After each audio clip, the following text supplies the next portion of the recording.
masalah PCR, keakuratan PCR. Yang kedua, masalah efikasi vaksin. Yang ketiga, masalah kontrak vaksin pemerintah Indonesia dengan produsen vaksin. Dan penggunaan EUA, Emergency Use Authorization. Kenapa harus dimandatorikan? Kenapa harus didaruratkan? Dan masalah penggunaan vaksin anak untuk sebuah penyakit yang tingkat kesembuhannya 99,sekian%. Kenapa anak harus diintimidasi dengan vaksin? Anak Indonesia bukan anak yang penyakitan. Anak Indonesia anak yang sehat. Dan tidak sedikit, Pak. Kami sekali lagi tidak anti vaksin. Kami anti pemaksaannya. Andai kata vaksin ini dilakukan secara sukarela, kami tidak seperti ini, Pak.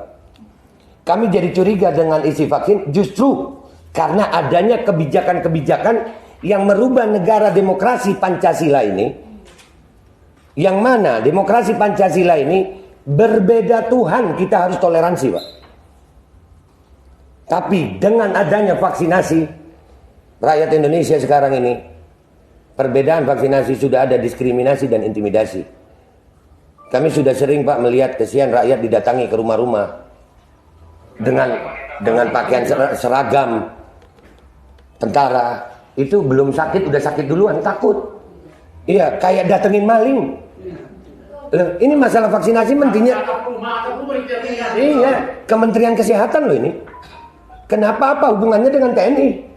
Dan saya juga mau tanya, Pak. Ini termasuk saya kepingin Kemenkes siapkan waktu.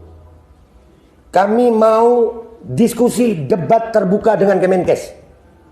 Dengan data dan fakta. Bukan hanya seperti ini. Siapkan waktunya, disiarkan untuk seluruh rakyat Indonesia. Kami akan datang dengan tim terbaik kami. Kami akan bongkar semua data kami. Dan silakan Kemenkes bantah. Dan saya menuntut hari ini ada perjanjian tertulis antara saya dan Kemenkes. Kapan waktunya, dan kalau nanti di diskusi debat terbuka itu kami salah, saya Babe Aldo bertanda tangan rela dipenjara seumur hidup karena telah mengacaukan kekacauan, menyebabkan kekacauan bagi seluruh rakyat Indonesia. Jadi itu yang saya tuntut. Saya tuntut adanya, kan kita di negara demokrasi, Pak. Ya, betul. Bapak menerima kami dengan baik, kami pun senang ini, Pak. Alhamdulillah, ini yang kami cari dari beberapa waktu. Saya berteriak-teriak di medsos, tapi lucu, Pak. Saya berteriak di medsos, bukannya dipanggil, tapi dibungkam. Medsos saya dihilangkan, bikin lagi, dibungkam lagi, bikin lagi. Kalau saya memang melanggar hukum dengan kalimat dan narasi saya, kenapa saya nggak dipanggil polisi? Kenapa pihak Kemenkes tidak mau memanggil saya? Apakah memang karena saya benar tapi didiamkan?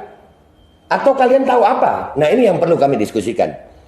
Kehadiran kami di sini sekarang ini, Pak, khususnya kami ini yang masalah vaksinasi. Kami menuntut keterbukaan informasi publik dan itu dilindungi oleh undang-undang. Ada KIP, undang-undang KIP ada. Ya, jadi kalau saya mewakili sebagian ibu-ibu ini, kami menuntut adanya diskusi terbuka antara pihak Aliansi Rakyat Menggugat dan tim dengan pihak Kemenkes yang disiarkan untuk seluruh rakyat Indonesia.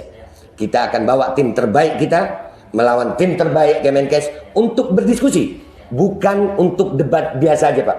Karena ini menyangkut hajat hidup 270 rakyat Indonesia, 270 juta rakyat Indonesia. Kami tidak mau mempertaruhkan masa depan anak-anak kami, Pak. Nggak sedikit efek samping. Saya nggak mengatakan semua efek samping itu jelek. Enggak. Karena kita tahu efek samping itu berbeda-beda, seharusnya jangan ada paksaan. Kalau ikan laut aja, Pak, ilmu kesehatan standar ini, ikan laut itu penuh protein. Tapi nggak bisa dimakan semua orang. Ada yang alergi. Nah, kenapa untuk masalah vaksinasi semuanya disikat aja? Dan kebijakan-kebijakan intimidasi ini sangat, Pak. Sampai menggunakan. Dan ini kami berharap Kemenkes mau bersuara. Oh, itu kebijakan dari kementerian lain. Bersuaralah kalian. Kemenkes tidak seperti itu. Supaya kami tahu kemana kami mau datang. Tapi kalau Kemenkes diam saja, berarti Kemenkes sejalan dengan mereka. Jadi begitu, Pak. Kapan waktunya kami bisa diskusi terbuka dengan pihak Kemenkes dengan data dan fakta yang disiarkan langsung kepada seluruh rakyat Indonesia. supaya rakyat Indonesia mendapatkan kejelasan informasi, keterbukaan informasi publik. Banyak Pak pertanyaan saya ini. Cuman saya yakin nggak bisa diselesaikan sekarang. Masalah PCR, masalah efikasi vaksin, masalah kontrak vaksin. Kenapa vaksin harus dijaga dengan kendaraan tempur? Bahkan kalau ngirim vaksin ke Bandung itu jalan tol di steril Pak. Pakai barakuda dan di steril itu jalan tol. Ya, dan kenapa kenapa kalau memang tidak ada pemaksaan kok sampai ada intimidasi menggunakan aparat dengan seragam lengkap?